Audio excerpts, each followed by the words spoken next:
Do you want more success, more growth, more results? Then it's time for the Boundless Success Accelerator from the Modern Observer Group.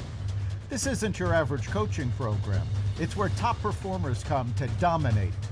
Weekly group sessions, on-demand coaching, a community that's got your back, and a power-packed library of tools to supercharge your business and career. No more excuses, no more waiting. Get in, level up, and start building the life you've been dreaming about. Visit us at modernobserver.com/boundless success to join today. Let's get you to the next level.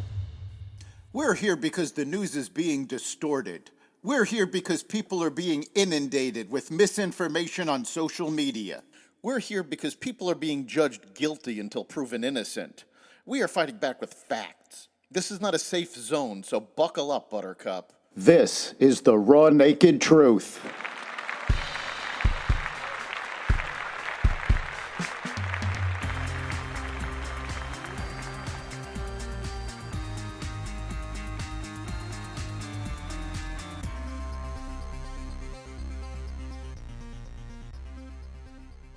Russia increases attacks on Ukraine.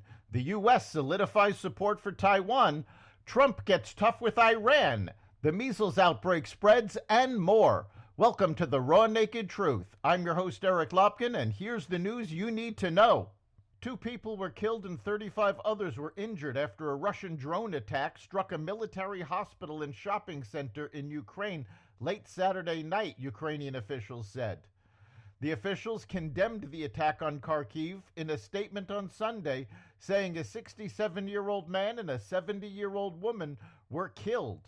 The attack comes as Russia's aggression in Ukraine shows no sign of stopping, despite efforts by President Trump's administration to speed along peace talks. Ukraine says that many of the casualties were servicemen undergoing treatment at the military hospital. Ukraine's Air Force says the attack consisted of 111 Russian drones, 65 of which were shot down and another 35 of which were disabled electronically or failed of their own accord.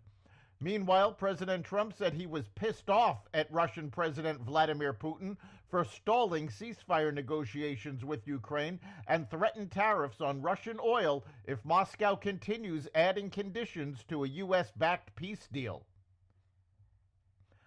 Taiwan is feeling positive about increased support for the island after months of uncertainty about whether President Trump's America First agenda could deprive it of a key backer. In recent days, the U.S. made its first move to cut off Chinese access to high-end technology and hardened its wording in a pair of public statements on Taiwan in ways that are certain to rankle Beijing. Alaska's governor visited Taiwan earlier this month to advance plans to sell its natural gas to energy-starved Taiwan, while last month the Trump administration quietly released $870 million in previously frozen military aid for Taiwan and sailed 2 naval ships through the Taiwan Strait. All the while, American military trainers have discreetly sustained their pace of activity with Taiwanese troops, while political contacts between the U.S. and Taiwan have picked up, with officials from the White House's National Security Council, the State Department, and the Pentagon offering reassurances to their counterparts in Taipei. The Pentagon earlier this month circulated an interim internal guidance document calling for more robust deterrence of China to defend Taiwan against an invasion, though the interim recommendations don't appear to have been implemented, according to a U.S. official familiar with the document. The Washington Post reported earlier on the circulation of the internal guidance memo. President Trump's overtures via a letter to the Islamic Republic of Iran Supreme Leader Ali Khamenei to jumpstart talks on dismantling Tehran's illicit nuclear weapons program were met with rejection by the theocratic state on Sunday, following Trump's latest threat to the regime. Trump told NBC on Saturday that if they don't make a deal, there will be bombing, he said.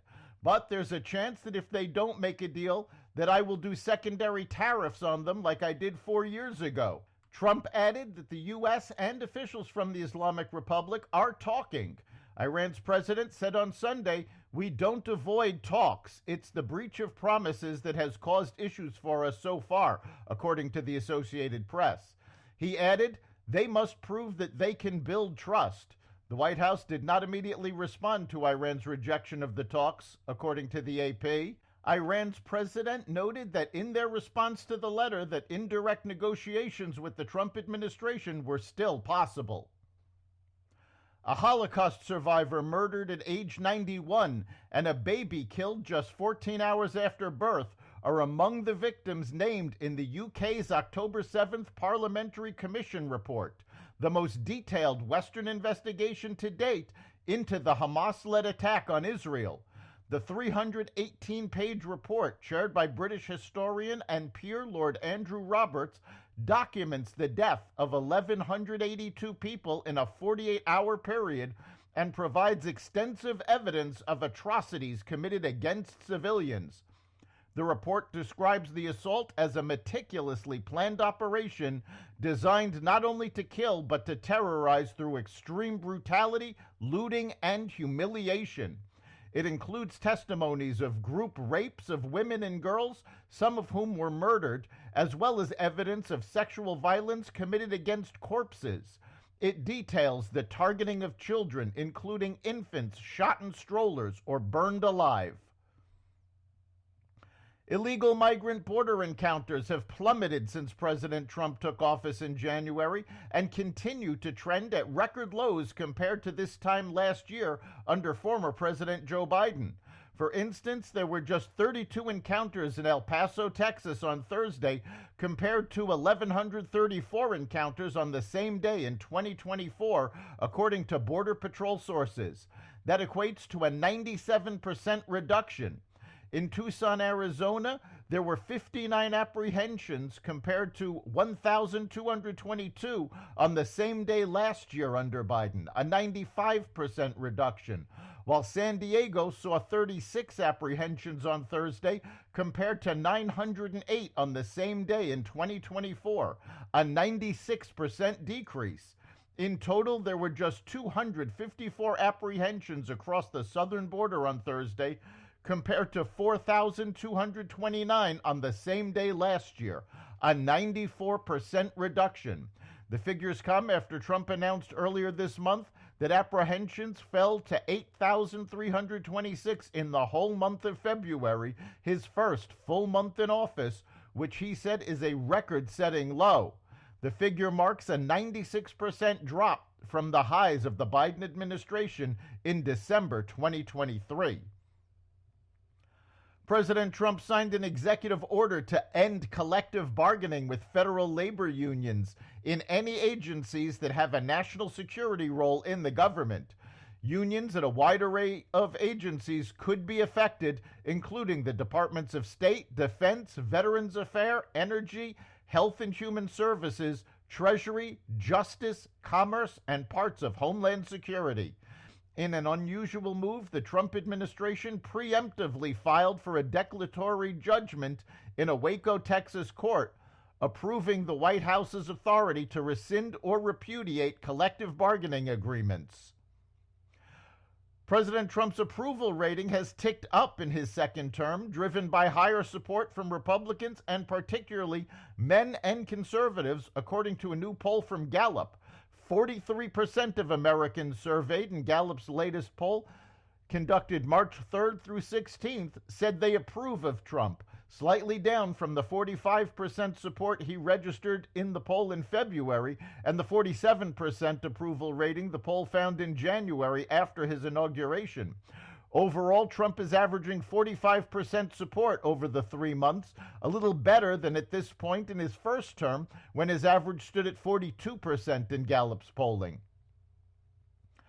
The measles outbreak in the United States now exceeds 500 cases, the second highest total recorded in a decade, according to a tally of state health department data compiled in the first 3 months of the year. An ongoing outbreak in Texas accounts for 400 confirmed cases, including 41 hospitalizations and 1 death since late January.